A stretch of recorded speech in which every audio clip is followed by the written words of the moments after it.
Think about this 15 years ago. Phones were just used to make calls and writing text at tops. And that was also not very comfortable. You know those keypad phones and all. But now you can share your contacts on this touch of your phone. See? See how effortless was that? Two friends sharing their contacts so easily. Now you can do so many things on your phone. You can make online payments, you can do FaceTime, you can do n number of things. This is what you call digital transformation of business in smartphone sector. So Companies focus only on hardware, battery, screen, and keypad. But digital transformation shifted the focus to software and data. Companies like Apple created entire digital ecosystem. iCloud, App Store, iTunes, connecting everything through data. Samsung started using IoT and 5G to connect their phones with TVs, fridges, and smart homes. Smartphones became smart ecosystem, not just gadgets. In short, digital transformation turned a product into an experience.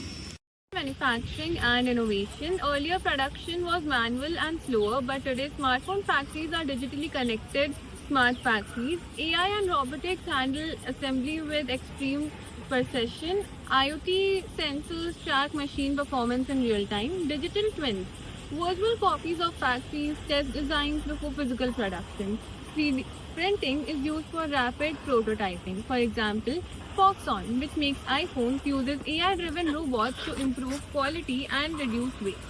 So, digital transformation has made smartphone manufacturing faster, smarter, and more suitable. Marketing and customer experience.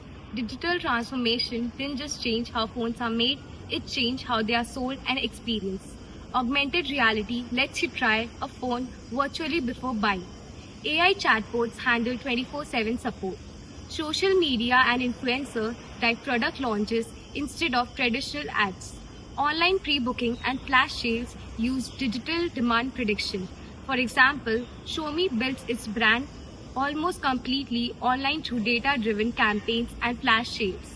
The smartphone experience today starts long before you even buy the phone and continues long after you bought it. Tap, swipe, and scroll generates data, and that data fills the next big transformation. AI in smartphone personalizes your camera, keyboard, and battery uses. Cloud computing stores your data securely and sends it across devices. Voice assistant like Siri and Google Assistant use machine learning to understand you better. Predictive analytics helps brand plan new features based on user behavior. For example, Google uses real-time AI to enhance photo, detect spam calls, and even translate language instantly. Later, smartphones have literally learned to think. That's the power of digital transformation. Journey doesn't stop here. The future of digital transformation in smartphone is even more exciting. Foldable and transparent displays are redefining the design. 5G and 6G will make real-time connectivity faster than ever. Sustainability is a new focus, recycled material and eco-friendly packaging. Integration with AI wearables and IoT will make smartphones the central hub of our digital life. To conclude, digital transformation has not just changed how smartphones are built. It has changed how we think, how we connect, and even we live.